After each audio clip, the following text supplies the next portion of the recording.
Hoy vamos a arrancar con la nueva unidad, la unidad número 5, es estática de los fluidos o hidroestática. La hidrostática es una rama de la mecánica que estudia a los fluidos en equilibrio. Es decir, cuando están en reposo. ¿Qué serían los fluidos? En fluido podemos definirlo como una sustancia que se escurre fácilmente y que cambia de forma según el recipiente que lo contiene. En este caso podemos hablar de líquidos y de gases.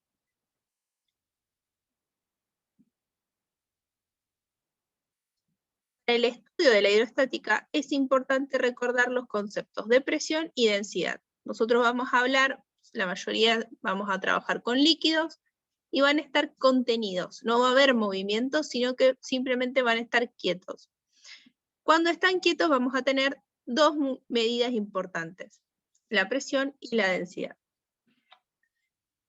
La presión, cuando nosotros hablamos de una presión ejercida sobre por una fuerza en una determinada área, nos referimos a la relación que existe entre fuerza y área. La podemos definir según la siguiente fórmula.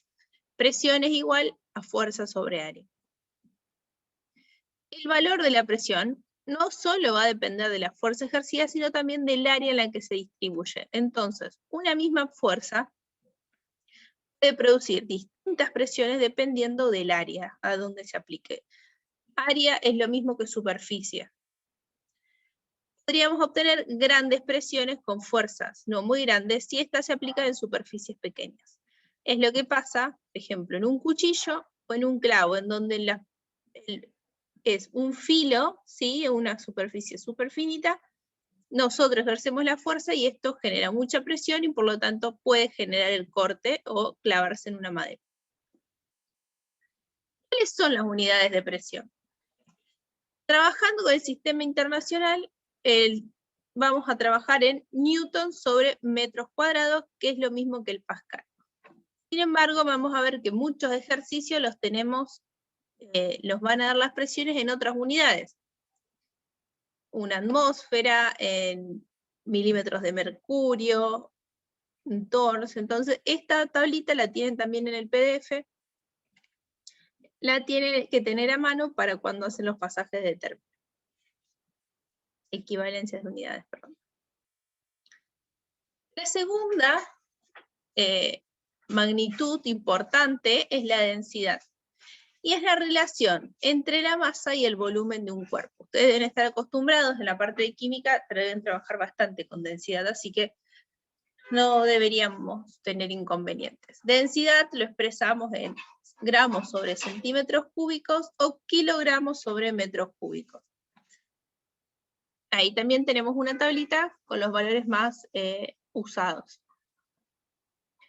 Vamos a hacer una actividad, la actividad número 1, para empezar a practicar un poco sobre estas unidades. Un tanque de gasoil con una densidad de 0,70 gramos sobre centímetros cúbicos tiene en su base un área de 0,75 metros cuadrados y una altura de 2 metros. Tenemos un pequeño dibujo, sencillo, ven que es un cilindro. Entonces, ¿cuál es la masa contenida del mismo?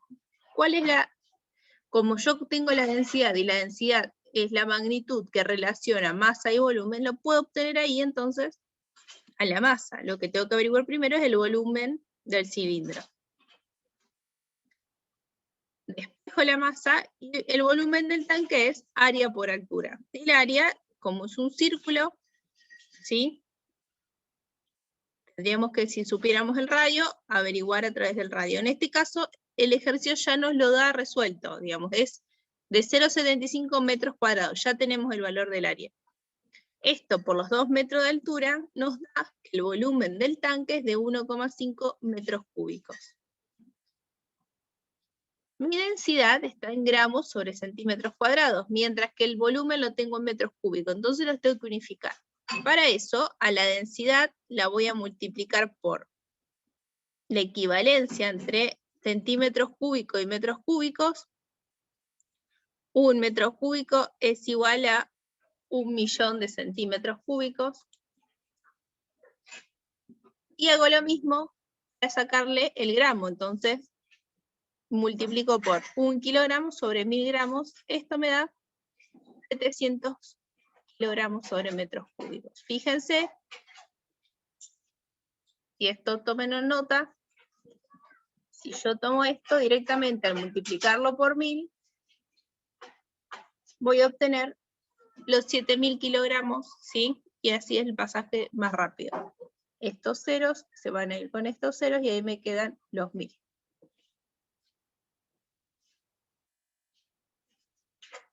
Vamos a borrar.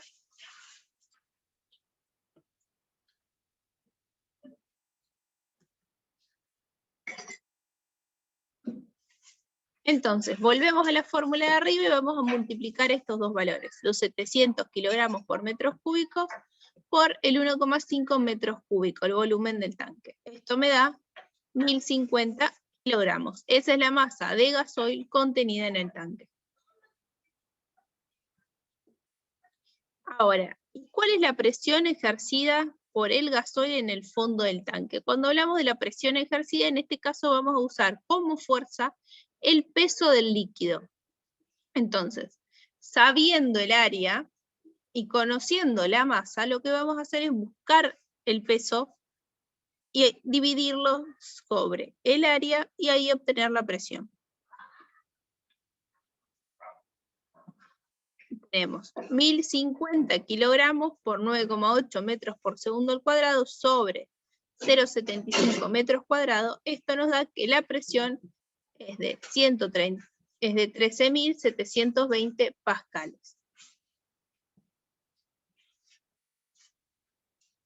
De esta forma entonces conocemos la presión y conocemos la densidad. Otro valor importante a la hora de hacer todos los ejercicios es lo que se conoce como presión atmosférica. Volviendo al concepto de presión, es fuerza sobre área. Cuando hablamos de presión atmosférica, es la presión ejercida por el peso de la masa de la capa de aire que envuelve a la Tierra. Es decir, nosotros estamos acá, una personita, toda esto es aire, va a generar peso. Nosotros no lo vemos, es en estado gaseoso, pero genera un peso y va a generar presión sobre el área de la Tierra. ¿Cómo hacemos medir esto? Y esa es la gran pregunta, y es donde el concepto de fuerza sobre área, tenemos que ver cómo hacerlo, cómo buscarlo. Se denomina entonces presión atmosférica a la presión ejercida por el peso de la masa de aire de la capa de aire que envuelve a la Tierra. En 1643, el italiano Torricelli realizó un experimento que, además de demostrar que la presión atmosférica existía, permitió medir su valor. Para este experimento tomó un tubo de vidrio de casi 1 metro de longitud, cerrado por uno de sus extremos, y lo llenó de mercurio. Tapando el extremo abierto con el dedo, invirtiendo el tubo, sumergió este extremo de un recipiente que también contenía mercurio. Ahí tenemos una pequeña imagen. Este tubo no lo puso tocando el ras, sino que lo dejó un poco sobresaliendo, separado del fondo. Al permanecer el tubo vertical, la columna líquida bajaba hasta obtener una altura de 76 centímetros por arriba del nivel de mercurio del recipiente. Lo lógico diríamos, bueno, el líquido del tubo va a ir bajando por una cuestión de gravedad. Lo que sucede en realidad es que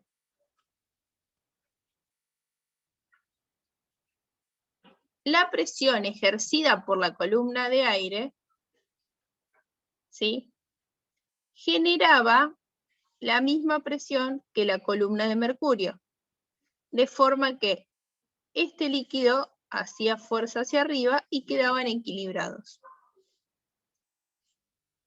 Entonces el líquido se contenía y quedaba contenido dentro del tubo en una altura de 76 centímetros o 760 milímetros de mercurio. Como conclusión, ¿sí? La presión atmosférica, al actuar sobre la superficie del líquido, lograba equilibrar el peso de la columna. Fíjense, ahí está dibujado lo que les dibujé antes. La presión atmosférica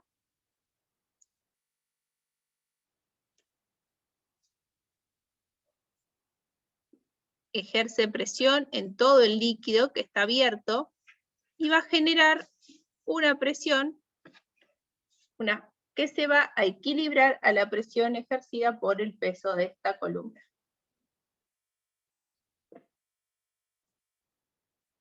Este experimento surge, por un lado, la primera unidad para medir la presión, que eran los milímetros de mercurio, y sirvió como base para la construcción de los primeros barómetros. Nosotros sabemos que la presión atmosférica es de 76 centímetros de mercurio, 760 milímetros de mercurio. Esa es la primera equivalencia. Cuando nosotros sabemos que la presión va variando, entonces estos no son 760, sino que puede ir subiendo a 766, a 758. ¿Sí? El 760 es en una condición normal.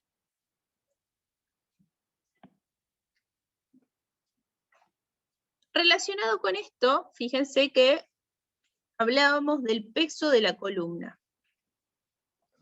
Cuando nosotros vemos la parte de dinámica, y hablamos de la primera ley de Newton, decimos que está el equilibrio cuando la sumatoria de fuerzas da 0. En este caso, si lo hablamos de presiones y de fuerzas, como la presión es una fuerza sobre un área, es lo mismo. Cuando hablamos que está en equilibrio es porque la sumatoria de las presiones o sumatoria de fuerzas tiene que ser igual a 0. Para eso vamos a considerar una pequeña, vamos a imaginar que el líquido lo podemos dividir en partes, y una parte, la que tengo en la imagen, es de un celeste más clarito, es una porción aislada. Esta porción va a estar a equilibrio, ¿sí? El peso que tiene y las fuerzas que ejercen sobre ella el resto del líquido, porque tengo peso por el líquido encima, que me va a generar presión o peso hacia abajo, y tengo líquido abajo, esto es por debajo, y esto es por arriba. Entonces, el líquido que tengo por debajo va a generar una fuerza en este sentido, mientras que el líquido que tengo arriba va a generar una fuerza en este sentido. Cuando decimos que está en equilibrio, es que la sumatoria de fuerzas tiene que ser igual a 0. Entonces vamos a tener el peso, fíjense que una flecha en verde, F1, que es la fuerza del líquido que queda por encima del cuerpo que de la porción del líquido seleccionado, y F2 es la fuerza que ejerce la resistencia que me va a ejercer el líquido que queda por debajo de la porción del líquido. Ahora voy a aplicar sumatoria de fuerzas. Entonces, la sumatoria de fuerzas solamente la vamos a considerar en I, y vamos a tener F1 y P, le puse positivo, porque designo que para abajo es positivo, y el menos F2 para marcar que tiene signo negativo. Esto igual a 0. Despejo F2, me va a quedar ¿qué? F2 va a ser igual a la suma de F1 más el peso. Sabemos que el peso es masa por gravedad. Además, relacionándolo con la presión, sabemos que presión es fuerza sobre área, entonces la fuerza va a ser presión sobre área. Vamos a reemplazar el F1 y F2 en la fórmula que obtuvimos antes. Decíamos que F2 es igual a F1 más la masa por la gravedad. Entonces, al reemplazar los valores, tenemos la presión en 2 por el área 2 va a ser igual a la presión en 1 por el área 1 más masa por gravedad. Y además, sabemos que la masa es densidad por volumen, y que volumen es área por altura, Entonces, donde tenemos la masa lo vamos a reemplazar por la densidad por el área por la altura.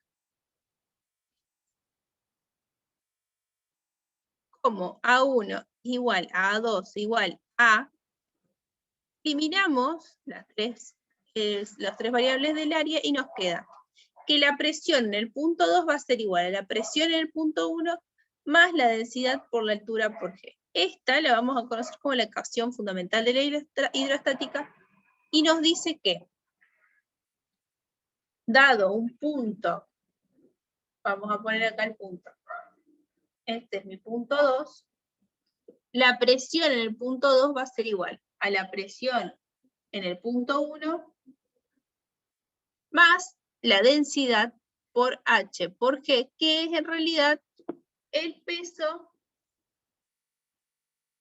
del cuerpo, del líquido que queda por encima, ¿sí?, del punto 2. Es lo que separa entre F1 y F2. El punto 1 y 2, en el medio hay un líquido, hay una columna de líquido que también va a ejercer peso. En ese caso, entonces tenemos P1, la presión del primer punto, que puede ser en la superficie, puede estar por dentro, más el peso de la columna de líquido.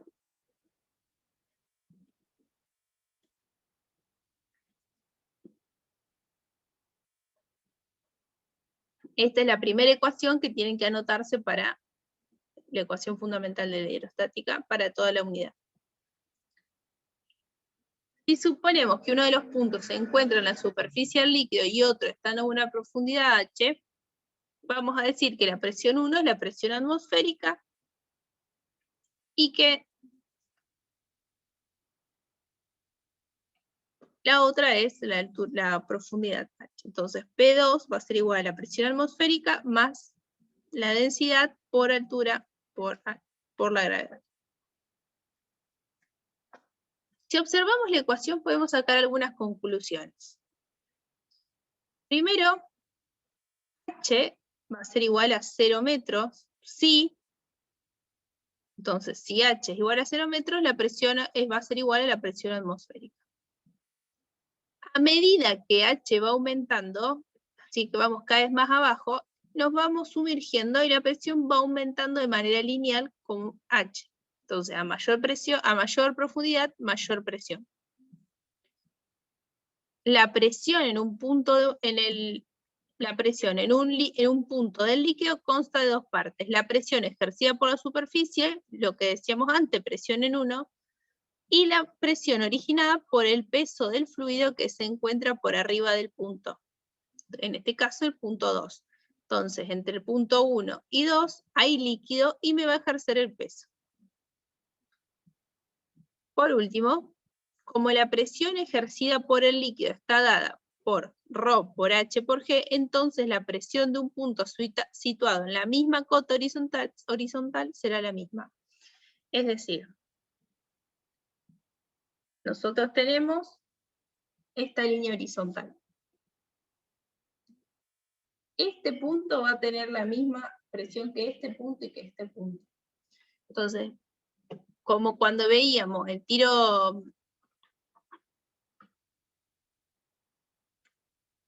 Cuando veíamos tiro vertical, decíamos que a la misma altura tenían la misma velocidad, acá pasa que a la misma altura tenemos la misma presión.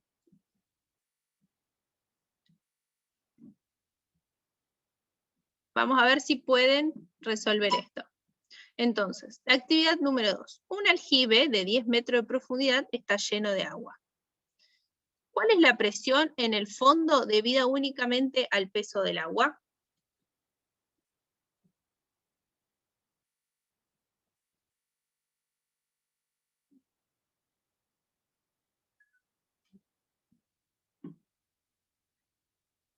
Tiene que ser sencillo. Usamos esta fórmula. A ver, los dejo un ratito.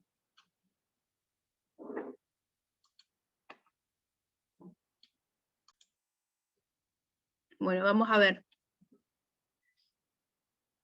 Entonces nos pregunta, como solamente es la presión debida al peso del agua, vamos a tomar de la fórmula de la hidrostática solamente la parte que corresponde a la presión, ¿sí?, ejercida por el peso del agua. Recuerden que la primera parte de la fórmula se refiere a la presión que existe antes del punto de referencia, o en este caso, lo que está por fuera de la superficie. Entonces, la presión va a ser igual a la densidad por H por G. Esto nos da 998 kilogramos sobre metros cúbicos por los 10 metros por 9,8 metros por segundo al cuadrado. Acá le hago una aclaración. En la densidad del agua yo puse 998, pero pueden tomar 1000 tranquilamente, no les va a variar. Esto nos da 97.804 pascales. Además, si sabemos que la presión atmosférica local vale 76 centímetros de mercurio, ¿cuál es la presión total en el fondo del aljibe? En este caso sí vamos a tomar la fórmula total, ¿sí?, de la ecuación de la hidrostática, y vamos a reemplazar la presión atmosférica más el peso que obtuvimos en el punto A. Como la presión atmosférica me la da en centímetros de mercurio, nosotros lo vamos a pasar a pascales. Sabemos que 76 centímetros de mercurio es una atmósfera, y que a la vez que una atmósfera son 101.325 pascales. Se van entre sí los centímetros de mercurio, se van las atmósferas, y me va a quedar entonces que directamente tomo el valor de 101.325 pascales. ¿Por qué? Porque los 76 centímetros de mercurio es lineal con 101.325 pascales.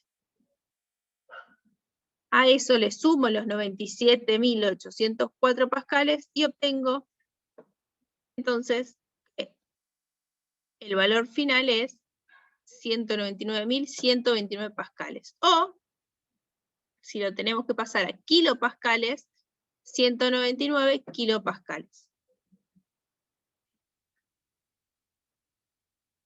Dentro de la unidad de hidroestática, vamos a ver, por un lado, lo que vimos recién, que es la ecuación fundamental de la hidrostática, y vamos a ver ahora el principio de Pascal. Como tercer tema tenemos Arquímedes. Pero vamos a ver este segundo punto. El principio de Pascal, vamos a considerar un líquido que está en equilibrio, ¿sí?, en el interior del recipiente, y que tenemos dos puntos, el punto 1 y el punto 2. Cada uno de estos puntos va a tener una presión.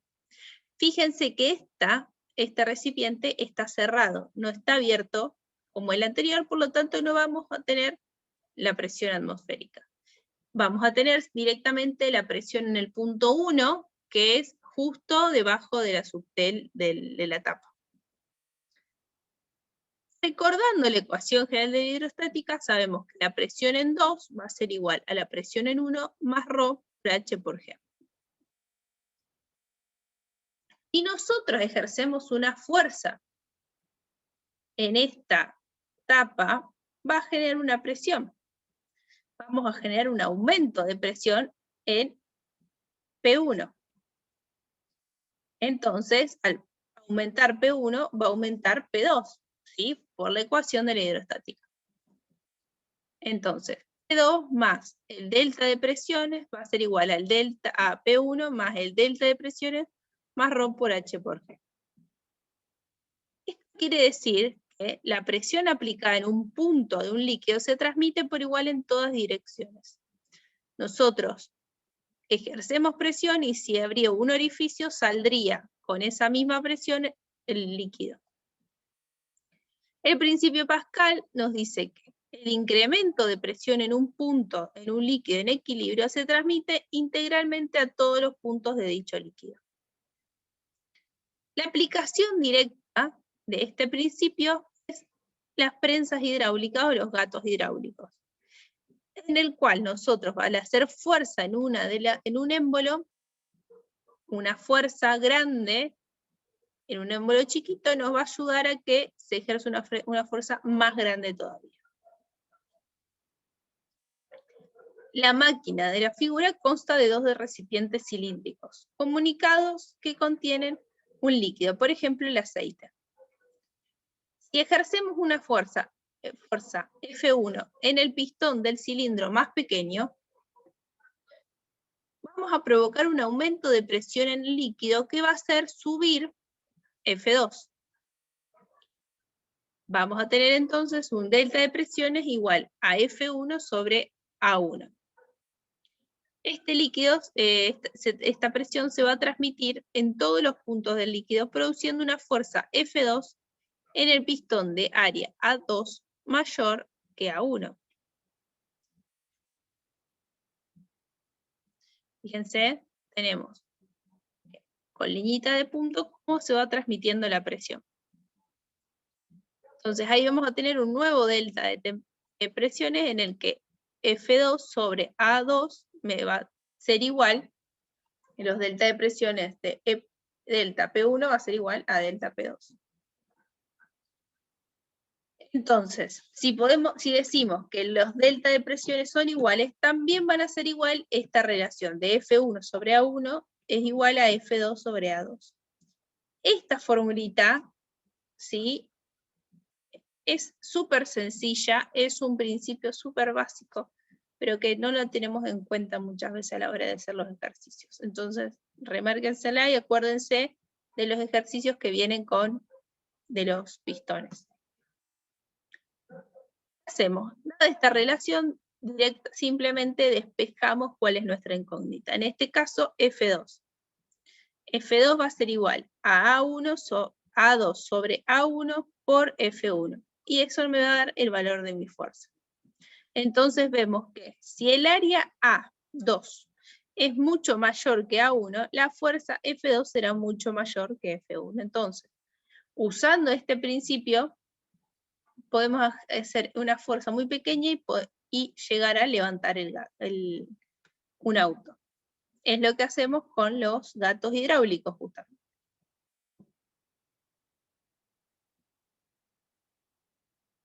Vamos a hacer la actividad número 7. Calcula el peso que puede equilibrar una fuerza de 10 newton cuando es aplicada sobre el pistón menor de la prensa hidráulica para que las áreas de los pistones A1 de 1 centímetro cuadrado y A2 de 100 centímetros cuadrados, tenemos que averiguar cuál es el peso, ¿sí?, o cuál sería la fuerza F2. Les dejo un ratito, así lo tratan de resolver. Sí, vamos a resolverlo. Directamente había que aplicar la ecuación, hacer regla de 3, digamos, esta famosa proporción entre F1 sobre A1 y F2 sobre A2, despejamos la F2 y obtenemos que A2 sobre A1 por F1 es igual a, fíjense que no fue necesario pasar a metros cuadrados porque al cancelarse entre sí es independiente si está en centímetro o está en metro. Si quieren, pruébenlo, pero les va a dar lo mismo. Entonces, 100 centímetros cuadrados sobre 1 centímetro cuadrado por 10 newton, centímetros se van con centímetros, y me queda que la fuerza 2 es igual a 1000 newton. Entonces, una relación rápida que podemos hacer es que si el F1 era de 10 newton, ¿sí?, en un pistón de 1 centímetro cuadrado, y el área 2 es 100 veces más grande que el área 1, entonces vamos a tener que hacer, nuestra fuerza 2 va a ser 100 veces F1. En este caso, 100 por 10, 1000 newton. Esa es la fuerza que va a ejercer el pistón 2 y que vamos a tener que ponerle un peso para que quede equilibrado. Bueno, chicos, esto es hasta hoy lo que vemos. La semana que viene terminamos de ver Arquímedes y ya empezamos a ver un par de cuestiones de práctica de la parte hidrostática, ¿sí?